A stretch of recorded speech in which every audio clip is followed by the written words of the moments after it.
Mirë mbrëma të dashur miq, shikues dhe dëgjues të videove të mia. Siç u kam premtuar, për të lexuar gjithë pjesën që kam shkruar për Stavri Shkurtin, dajon tim në librin me shkrime dhe kujtime, e megjithatë jetojmë, po vazhdoj me pjesën e 4 nga kapitulli i vogël për Stavrin e Madh. Veprimi i parë pas përcjelljes së Stavrit në Greqi ishte telefonata me motrën time. Lidheshim për një mirëmëngjes apo natën e mirë.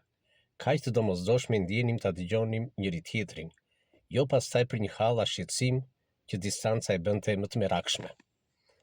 Por këtë radhë, veç ronditjes për shëndetin e Stavrit, më mundonte mënyra e të thënit dhe reagimi i motrës që kishte kohë të gjatë mos folje me Stavrin dhe familjen e tij. Nuk kam të drejtë të bëj as gjykatësin as avokatin.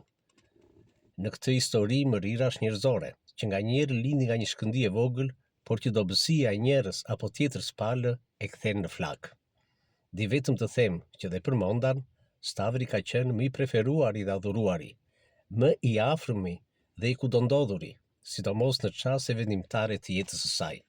Dhe ishte monda që në ardhjen e parë të familjes së tij në Selanik, pavarësisht nga një shkuar lënduese jo për faj të Stavrit, por as të saj, odhi prap halëndimin dhe i priti me dashamirësi e bujari.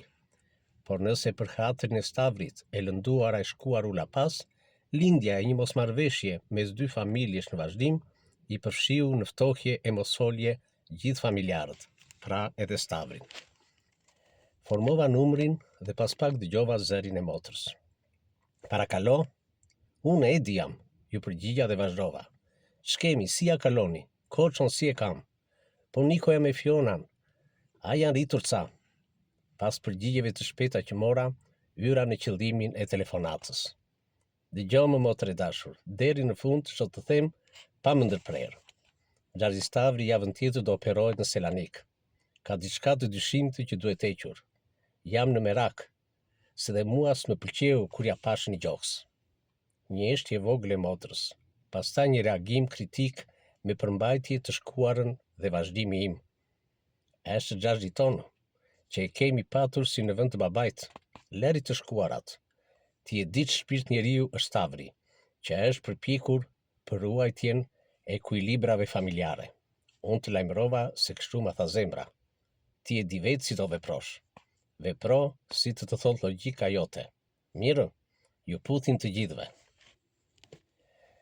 Nga mënyra reaguese e mondas, me së folur sime, ndjeva një lloj zbutje të saj, që me siguri do ta çonte në ndrimin e mendjes për mirë.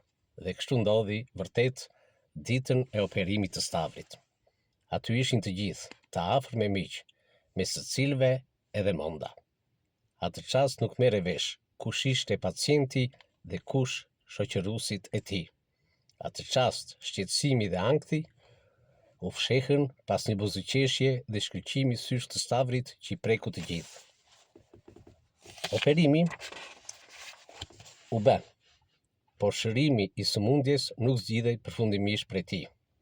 Fillonte një kurrë e tipit të rrezeve, që realizohej me anën e injektimit në trup të ilaçit në interval mujor. Ndosë diçka u tha, e diçka u morvesh për rezultate jo optimiste të kurrës, gjendja në dukje e qëndrueshme e fizikut të Stavrit, vazhdimësia në oreks, kurajo janë në lëvizje vizita, e folura e pandryshuar për nga shkalla e tonit dhe humorit, krijonin një përkohshmëri harese të merakut deri në besimin e triumfit të jetës. Në një gjendje të tillë kontradiktore, që ndronte kah vazhdimisht, u ndodha dhe unë që pas 30 marsit 1997, kur pata fatin të ndodhesha më pranë tij.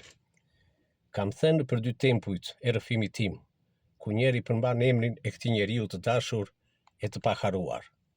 Më lejoni të dashur miq, të vazhdoj akoma me këtë tempull që vazhdon të më sjellë jehonën e zërit të shpirtit të Stavrit, duke më obliguar më shumë për të. Kur rrëfehesha para tij, ndjenja një lehtësim në shpirt, edhe në rast se mos përputhje mendimesh. Nuk e di se realist jam kur them që Stavri kishte një besim gati absolut për një rrugë të mbarë suksesshme në jetën time. Mbase në këndvështrimin e tij, përpjekjet dhe arritjet e mia në shkollë dhe jashtë saj ishin premisa që e benin thoshte se me ty Nipçe do krenoj Xhaxhi Stavri një ditë. Nëse kjo dëshirë e besimi ti nuk arriti për masat e dëshiruara, se e tillë është kjo jetë që jetojmë, kjo do thotë ama që u zgënjye me curinë e Nipçes. Janë të veçanta e mbase të papërsëritshme në marrëdhëniet njerëzore takimet e panumërta dypalshe Stavri Edi në shtëpinë e tij në Selanik, të ashtu quajtur për ironi të jetës, por edhe për pak humor, Vila e Blekut. Po të kujtoni një film serial amerikan me këtë vilë. Është paradoksale, jo vetëm për Stavrin, por edhe për shumë kolegë të tij, afirmimi dhe arritja e majave të artit shqiptar në proporcion të zhdrejtë me të ardhurat financiare nga kjo punë kolosale e tyre. Ndërsa për rogëtar në zyrat e instancave shtetërore u bë menjëherë konvertimi i ndryshimit të pagave, ndërsa për deputetët u caktuan paga për allore majmërie, për elitën e famshme të artistëve që i desh dhe adhuron të një popull i tërë, u bën vetëm për kujtime dhe festime propagandistike me dhënje titush apo emërtime rrugësh pas vdekjes. Asnjë lek më shumë, asnjë lloj shpërblimi të meritueshëm për sa e sa role në teatr e filma dhe çështme ironike në përmasat e turpit, një pension qesharak që e çonte artistin në kufit e varfërisë. Po e lëmë kaq për të vazhduar pjesën e 5 më vonë. Ju uroj gjithë të mirat, faleminderit.